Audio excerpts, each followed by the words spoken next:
ఈ రోజు ఈ వీడియోలో రీలే అనే సినిమా గురించి మాట్లాడుకుందాం. Riz Ahmed, Lily James, Sam Worthington leads గా డేవిడ్ మెకెన్సీ డైరెక్షన్ లో వచ్చిన థ్రిల్లర్ మూవీ ఇది. ఈ సినిమా స్టోరీ ఏంటి, దీని మీద నా ఒపీనియన్ ఏంటి అనేది ఇప్పుడు తెలుసుకుందాం పదండి. ముందుగా ఈ సినిమాలో స్టోరీ ఏంటంటే, ఈ సినిమాలో మన హీరోయిన్ సారా గ్రాంట్ ఓ బయో ఇంజనీరింగ్ కంపెనీలో రీసెర్చర్ గా పనిచేస్తూ ఉంటది.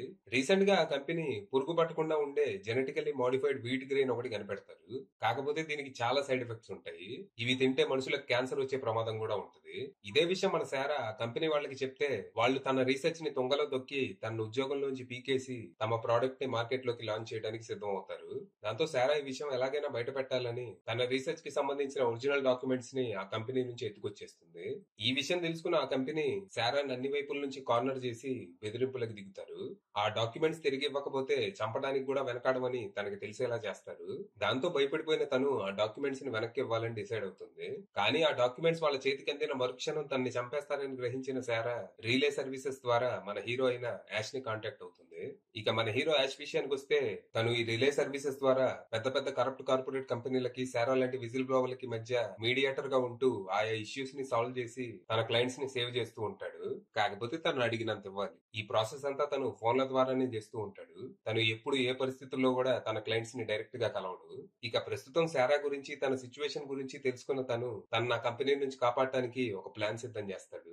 కానీ కొన్ని కారణాల వల్ల ఈసారి తన ప్లాన్ ఫెయిల్ అయ్యి సారాతో పాటు తను కూడా డేంజర్ లో పడతాడు.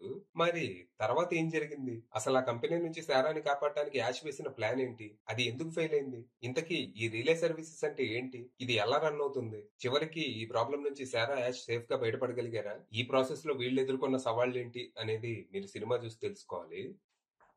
ఇక ఈ సినిమా బాగుంది. నాకైతే చాలా నచ్చింది. ఫస్ట్ 15 నిమిషాలు సెటప్ కి టైం తీసుకున్నారు అంతే. ఇక ఆ తర్వాత నుంచి సినిమా ఒక నాన్ స్టాప్ థ్రిల్లింగ్ రైడ్ లా సాగింది. Mind games, intense moments, unexpected ట్విస్ట్లతో హీరో హీరోయిన్ తో పాటు మనల్ని కూడా పారనోయా ఫీల్ అయ్యేలా చేస్తారు. ఇందులో కథ కొత్తదేం కాకపోయినా చెప్పిన విధానం చాలా క్లవర్ గా, ఫ్రెష్ గా అనిపిస్తుంది. అసలు ఈ రిలే సర్వీసెస్ అనే దాన్ని నేనైతే ఇప్పటి వరకు వినలేదు. దీన్ని కథలో చాలా కీలకంగా వాడుకున్నారు.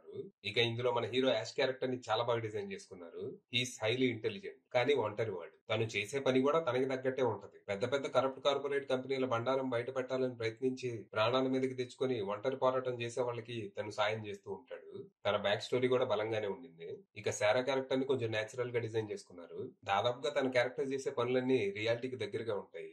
ఇక ఆ కంపెనీ కోసం పనిచేసే కౌంటర్ ఇంటెలిజెన్స్ ఆఫీసర్ గా శామ్ వర్తింగ్టన్ క్యారెక్టర్ కొంచెం అండర్వెల్మింగ్ గా అనిపించింది.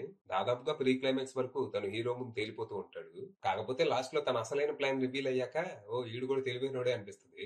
ఇక రీచర్ సిరీస్ తర్వాత విల్లా ఫిట్జ్ జెరాల్డ్ ని బిగ్ స్క్రీన్ మీద చూడటం బాగుండింది. మొత్తంగా strong performances, layered and clever screen play, cinematography, sound design, background score లాంటివి ప్లస్ పాయింట్స్ కాగా, క్లైమాక్స్ ని కొంచెం సింపుల్ గా ముగించేయటం మైనస్ గా మారింది. ఫైనల్ గా చెప్పేది ఏంటంటే, ఈ edge of the seat, paranoid thrillers లాంటివి ఇష్టపడే వాళ్ళు ఖచ్చితంగా ఈ సినిమా ట్రై చేయండి. అది విషయం.